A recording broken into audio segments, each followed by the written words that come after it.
جیسے ہم ہاتھ پر شرمگاہ پر ہاتھ وضو ٹوٹ جاتا ہے، تو ایسے مردے کو نہلانے ٹائم میں بھی ہمیں وہاں ہاتھ پہننا ہے، یا تو ہینڈ گلوز پہن لو کپڑے والے جو ہوتے ہیں میڈیکل والے، یا پھر ہم تھیلی پہنتے ہیں.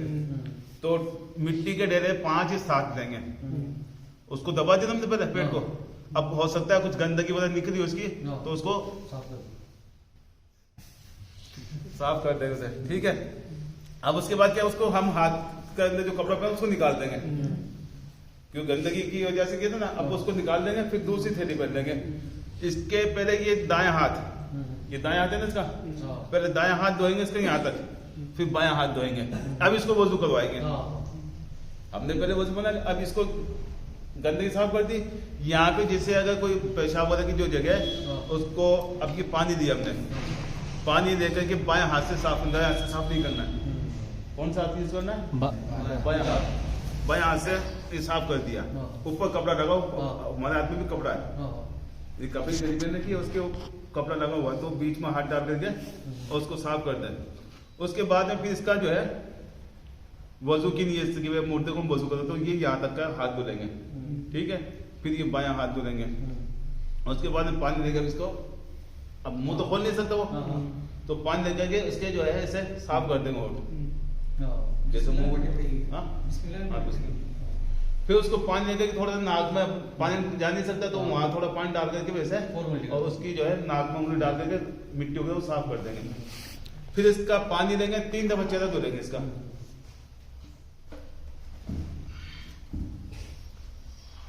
اب یہ ہے پانی دیا اس کا ایسے، تو یہ جو ہے نا اس کے کان کی جیسے وضو بناتے ہیں ویسے پورا دھلیں گے اس کو 3 دفعہ. پھر اس کا پانی لے کر کے یہاں تک جو ہے، اگر کسی کی میرے والے طرح داڑھی ہو تو ایسے بھی کرنا اس کو ایسے، تاکہ پانی جڑوں تک پہنچ جائے. پھر اس کا یہ ہاتھ لے کر کے یہاں تک دھو لیں گے. پھر اس کے بعد میں یہ ہاتھ، اب ایک آدمی پانی گراتا رہے گا اور ایک آدمی دھوتا رہے گا. پھر اس کے بعد سر کا مسا کریں گے، تو اس کو ایک آدمی تھوڑا ناک کو ایسے کر دے گا، تاکہ کہ مردہ تو اٹھا نہیں پائیں گے، تو اٹھانا ہے تو اس کو یہاں سے شروع کریں گے، پیچھے لے جائیں گے، پیچھے سے واپس یہاں آئیں گے. پھر پانی لے کے اس کے کان میں مسا کر دیں گے. پھر اس کے بعد اس کے پاؤں دھو دیں گے. یہ ہوگا اس کا وضو. اب پانی لے کر کے پہلے سر میں پانی ڈالیں گے، سر پر اچھی طرح پانی، پھر بعد اس کے دائیں جانب ڈالیں گے، دائیں طرف.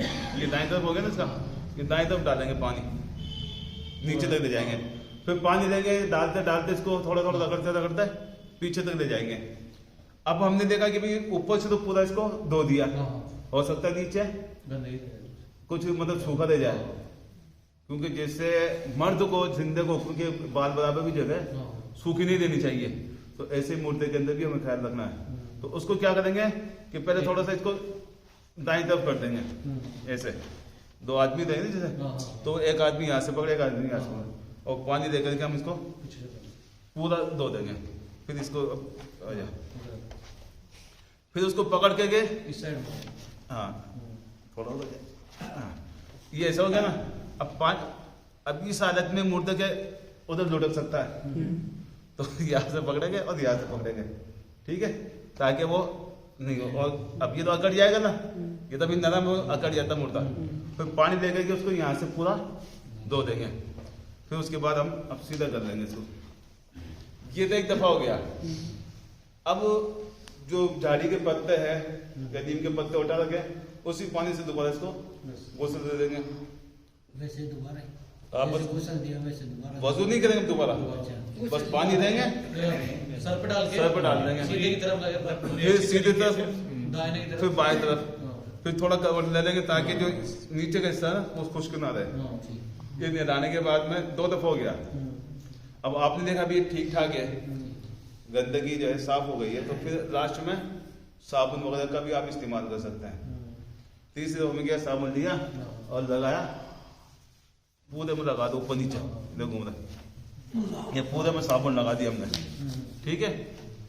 پھر پانی لیں گے اور پہلے سر پہ پانی ڈالیں گے، پورا جو سر دھو دیں گے. پھر اس کے بعد میں دائیں طرف سے، پھر بائیں طرف سے. پھر جب دیکھا کہ بھی صابن پورا نکل گیا، اب نیچے ہو سکتا ہے کمر میں چپکا رہ گیا، تو پانی لیں گے اور ادھر سے پورا پہلے دائیں طرف کا اٹھا لیں گے، پھر بائیں طرف کا. پہلے ادھر دائیں طرف کو اٹھائیں گے، پھر بائیں طرف کا اٹھا کر کے اور اس کو جو پانی ڈالیں گے.